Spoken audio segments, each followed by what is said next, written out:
নমস্কার, YouTube friends চ্যানেলে সবাইকে স্বাগত। আশা করছি সবাই ভালো আছেন। আজকে যে বিষয়টি নিয়ে আমি কথা বলবো সেটি হচ্ছে এই সামনেই দেখতে পাচ্ছেন এই অ্যাডিনিয়াম গাছ সম্পর্কে কিছু তথ্য আজকে আমি আপনাদের সঙ্গে শেয়ার করব। আমরা যারা ছাদ বাগানিরা আছি তাদেরকে আমি বলবো, বছরে 2-3 মাস বাদ দিয়ে যদি সারা বছর আপনি কোনো গাছে ফুল পেতে চান তাহলে এই অ্যাডিনিয়াম গাছটি খুবই উপযুক্ত গাছ। এবং এই গাছে ফুল ফুটুক আর নাই বা ফুটুক, এই গাছটির কোটেক্স বা এই গোড়া এমনই হয় যে আকর্ষণীয়, তাতেই আপনার কিন্তু বাগান ভরিয়ে তুলবে। তাই আপনি আপনার বাগানে এই অ্যাডিনিয়াম গাছ রাখতেই পারেন এবং সেটি আপনাকে বনসাই করতে হবে না, অটোমেটিক বনসাই হবে যদি কিছু অল্প পদ্ধতি অবলম্বন করেন, অল্প যত্ন পরিচর্যা করেন। তাই অ্যাডিনিয়াম গাছ সম্পর্কে কিছু তথ্য আজকে আমি আপনাদের সঙ্গে শেয়ার করব। ভিডিওটা ভালো লাগলে লাইক করুন, শেয়ার করুন, কোনো প্রশ্ন থাকলে কমেন্টে জানাতে পারেন। প্রথমেই বলে নিই আজকে কী বিষয় নিয়ে কথা বলবো। অ্যাডিনিয়াম গাছে কেমন ধরনের মাটি ব্যবহার করবেন, কেমন ধরনের পাত্র ব্যবহার করবেন এবং এই অ্যাডিনিয়াম গাছের কী যত্ন পরিচর্যা এবং কী রোগবালাই হয়, অ্যাডিনিয়াম গাছে ফুল যদি না আসে তাহলে কী পদ্ধতি অবলম্বন করবেন, এবং যেটা প্রধান আজকে বিষয় সেটি হচ্ছে অ্যাডিনিয়াম গাছের কটেক্স এই বা গোড়া এইভাবে আপনি কীভাবে মোটা করবেন এবং দেখতে খুব সুন্দর লাগবে। তাই এই সম্পর্কে কিছু তথ্য আজকে আমি আপনাদের সঙ্গে শেয়ার করব। আরেকটি বিষয়, অ্যাডিনিয়াম গাছ কখন ছাঁটবেন, এই ছাঁটাটাও কিন্তু এই অ্যাডিনিয়াম গাছের একটি গুরুত্বপূর্ণ বিষয়। প্রথমেই আসি অ্যাডিনিয়াম গাছে কেমন ধরনের মাটি উপযুক্ত এবং আপনি কেমন ধরনের মাটি প্রস্তুত করবেন। সিম্পল গার্ডেনের 40% গার্ডেন সয়েল নেবেন, তার সঙ্গে 20% বার্লি, আপনার লাল বালি এবং 20% ভার্মি কম্পোজ, 80% হয়ে গেল। তার সঙ্গে 5% সিংকুচি, 5% হাড় গুঁড়ো, 5% নিমখোল এবং 5% সরিষার খোল। এবং 8 থেকে 10 ইঞ্চি টবের ক্ষেত্রে যদি মাটি প্রস্তুত করেন সেক্ষেত্রে তার সঙ্গে অবশ্যই মনে করে 2.5 গ্রাম সাফ পাউডার এবং 2.5 গ্রাম পটাশ ভালোভাবে মিশিয়ে নেবেন। এক্ষেত্রে একটি জিনিস বলে রাখি, সেটি হচ্ছে যে ভার্মি কম্পোস্টটা নেবেন সেটা গোবর পচা সার বা পাতা পচা সার যেটাই নেবেন সেটি কিন্তু অবশ্যই 1 বছরের পুরনো সার হলে খুব ভালো হয়, না হলে কিন্তু মুশকিল। আর অ্যাডিনিয়ামের এই মাটি প্রস্তুত করার ক্ষেত্রে আমি যে সাফ পাউডারটা দিতে বলছি সেটা আপনি অল্টারনেটভাবে ফ্লেক্স সুপার বা অন্য কোনো ফাঙ্গিসাইড ব্যবহার করতে পারেন, কিন্তু সেটি কিন্তু অবশ্যই ব্যবহার করবেন, কারণ এটি ব্যবহার করলে আপনার অ্যাডিনিয়াম গাছে যে মূল সমস্যা হয় যেটি পচন রোগ, সেই পচন রোগ থেকে অনেকটাই রেহাই পাওয়া যায়। এবার আসি আপনি কেমন ধরনের পাত্রে আপনি আপনার অ্যাডিনিয়াম গাছটিকে প্রতিস্থাপন করবেন। এই অ্যাডিনিয়াম গাছের মূল মন্ত্র হচ্ছে গাছের গোড়ায় যেন জল না দাঁড়ায়। এইটি যদি আপনি ভালোভাবে লক্ষ্য করতে পারেন তাহলে আপনার অ্যাডিনিয়াম গাছে আশা করছি আপনার 80% সমস্যার সমাধান হয়ে যাবে। তাই যে পাত্রেই লাগাবেন সেটি কিন্তু অধিক ছিদ্রযুক্ত যেন পাত্র হয় এবং তার জল নিকাশি ব্যবস্থা যেন খুব ভালো হয়, সেটি কিন্তু আপনাকে খেয়াল করতে হবে। তার জন্য কি করতে হবে, যে পাত্রটা নির্বাচন করবেন তার তলায় আপনি নুড়ি পাথর বা ইটের কুচি দিয়ে দিতে পারেন। তারপর আপনি যে মাটি প্রস্তুত করেছেন সেই মাটি দিয়ে আপনি গাছটিকে প্রতিস্থাপন করতে পারেন।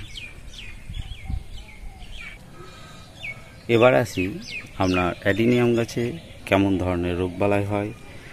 এই গাছে যত্ন পরিচর্যা খুবই কম লাগে যদিও, কিন্তু অনেকেই বলে যে আমি অ্যাডিনিয়াম গাছ তৈরি করতে পারছি না।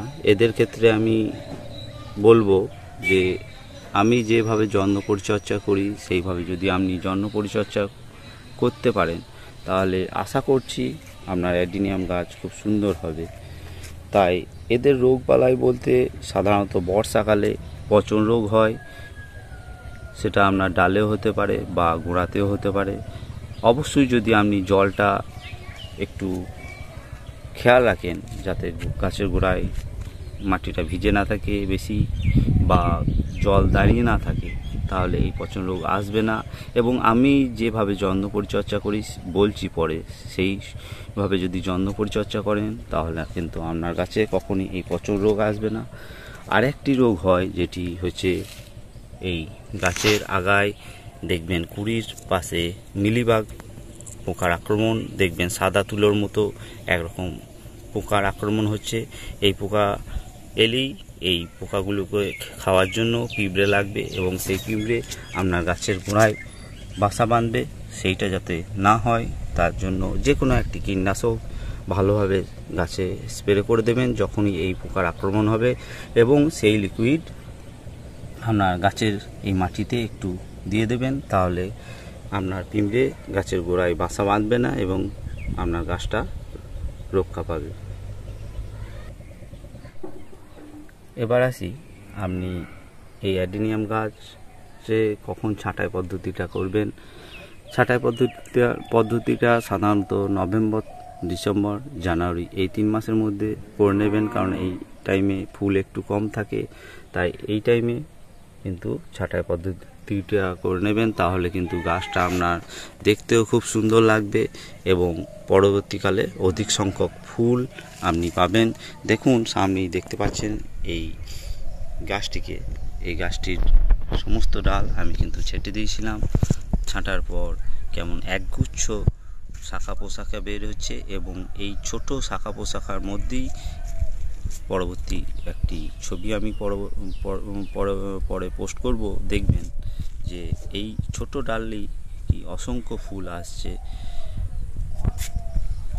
দেখুন এটাও দেখুন, এই গাছটি ছাঁটার পর এখানে গ্রাফটিংয়ের পর 4টি ডাল বেড়েছে এবং সেই ডাল থেকে আপনার অসংখ্য কুড়ি আসছে।